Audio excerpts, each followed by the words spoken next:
Bonjour, nous allons résumer ensemble Tania du 29 Sivan 5780. Lorsqu'on veut exprimer la grandeur de Dieu, alors on dit que Dieu est beaucoup plus élevé que le niveau.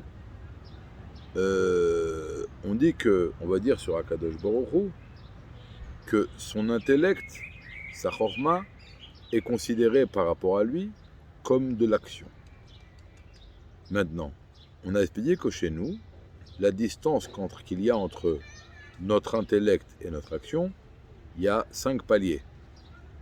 Il y a de l'intellect au sentiment, du sentiment à la pensée, de la pensée à la parole à l'action. Maintenant, lorsqu'on dit que Dieu, son intellect est considéré par rapport à lui comme une action, on aurait pu penser que donc exactement de la même façon que chez nous, l'action est loin de l'intellect de 5 paliers, on aurait pu penser que l'intellect de Dieu est loin de lui également de 5 paliers. Mais c'est pas du tout ça. La distance qu'il y a entre effectivement notre action et notre intellect, il y a 5 paliers. Mais la distance qu'il y a entre l'intellect de Dieu et Dieu, c'est pas la même distance qu'il y a entre notre intellect et notre action. C'est pas 5 paliers. Entre l'intellect de Dieu et Dieu lui-même, c'est infini. Et c'est pour ça qu'on ne peut dire sur aucune créature, on ne peut pas dire sur Dieu une notion d'intellect.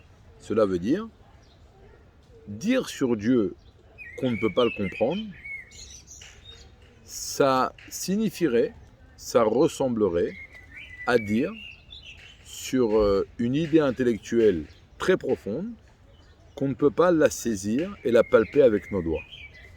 Alors pourquoi ce serait stupide de dire une chose comme ça? Parce qu'il y a des choses qui ne sont pas matérielles, mais qui ont un rapport avec la matérialité. Un exemple, une voix, un son, c'est pas quelque chose qu'on peut palper, mais c'est quelque chose de matériel. C'est un son matériel. Alors sur un son, on pourrait dire « Ah, on n'arrive pas à le palper comme un morceau de bois ». Et là, ça ne serait pas stupide de dire ça. Ça ne serait pas stupide de dire sur du son qu'on n'arrive pas à le palper comme un morceau de bois. Parce que le son, bien qu'il n'est pas palpable, il reste dans la même famille, il a encore rapport avec la matérialité. Mais par contre, dire sur quelque chose d'intellectuel que je ne peux pas le palper avec mes doigts, c'est stupide parce que l'intellect, une idée intellectuelle, n'a aucun rapport avec le monde du matériel.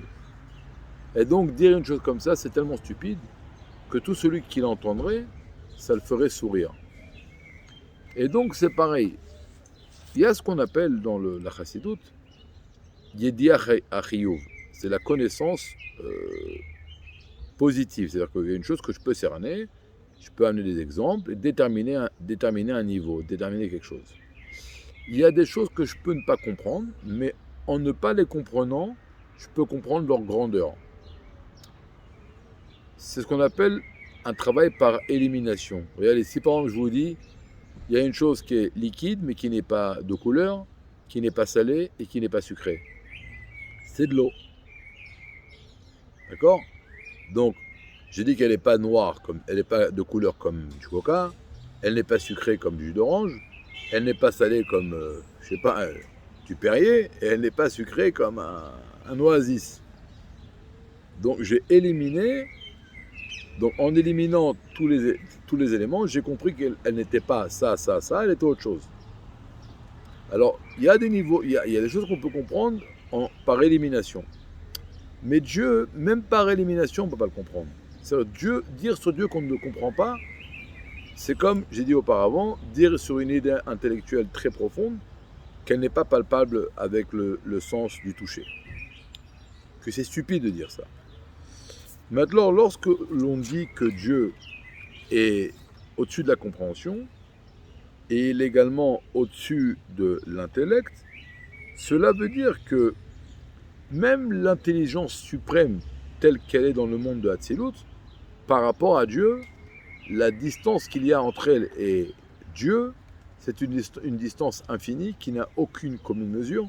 Donc même l'intellect suprême du monde de Hatzilut ne peut pas saisir la divinité. Au même titre que nous ne la saisissons pas.